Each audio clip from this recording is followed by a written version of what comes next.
ये ध्यान सूत्र है, meditation is the way back to the source. ध्यान स्रोत में वापस लौटना है।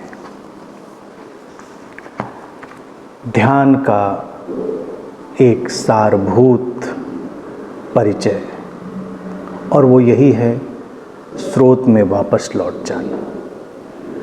वो स्रोत जिससे सब कुछ निकलकर फैलता है, वो अव्यक्त अनभिव्यक्त निराकार स्रोत जो सारे हमारे जीवन का आधार है, उसमें वापस लौट जाना, उसमें वापस लौटना ही परम विश्राम है।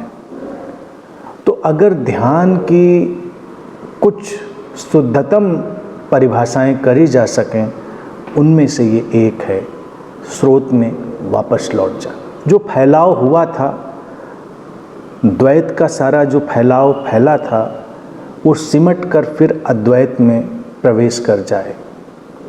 अब स्रोत में जब वापस लौटते हैं तो ऐसा नहीं है कि जो फैलाव था वो मिट जाता है, समाप्त हो जाता है। स्रोत में वापस लौटना देखा जाए एक स्मृति है, एक स्मरण है, एक पुनर्स्मरण है, रिमेंबरिंग है।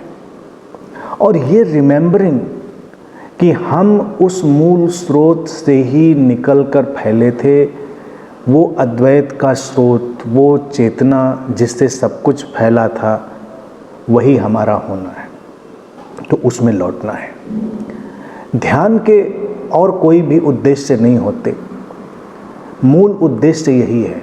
और फिर जब हम स्रोत में वापस लौटते हैं, जो निराकार है, अरूप है, अनाम है और सारी सृष्टि का, सारे जीवन का जन्मदाता है, तो वहाँ पर जो परम विश्राम घटता है, फिर सब कुछ उस परम विश्राम से ही घटता है।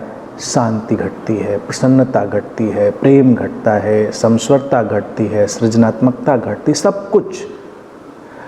अब इसके लिए व्यक्ति को निरंतर अपने होने के स्मरण की तरफ लौटना होता है, धीरे धीरे करके, धीरे धीरे। प्रक्रिया बड़ी सरल सी है। जिस मार्ग से हम दूर जाते हैं, उसी मार्ग से हम निकट आते हैं। अपनी क्रियाओं और अपने कर्ता होने के भाव से ग्रस्त होते ही हम अपने स्रोत से दूर हो जाते हैं। सचमुच में दूर नहीं जाते, बस उसका विस्मरण हो जाता है, उसको हम भूल जाते हैं। और फिर उन्हीं क्रियाओं और उन्हीं कृत्यों को, जिन्हें हमने अपना करना मान लिया था, अपने कर्तापन को जिस तरह से हमने ओढ़ लिया था, उसी को फिर समझना और देखना कि कैसे सब उसी स्रोत से घट रहा है, उठ रहा है।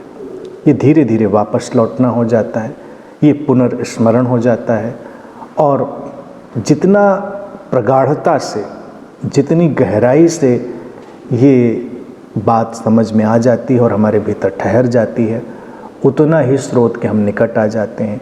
और एक दिन जब ये परिपूर्ण रूप से बात स्पष्ट हो जाती है कि हम कुछ कर नहीं रहे थे, हम विशुद्ध अकर्ता थे, किसी अज्ञात, अनाम, अरूप, असीम, अनादि, अनंत स्रोत से ही सब घट रहा था, उसी से सब घट रहा है।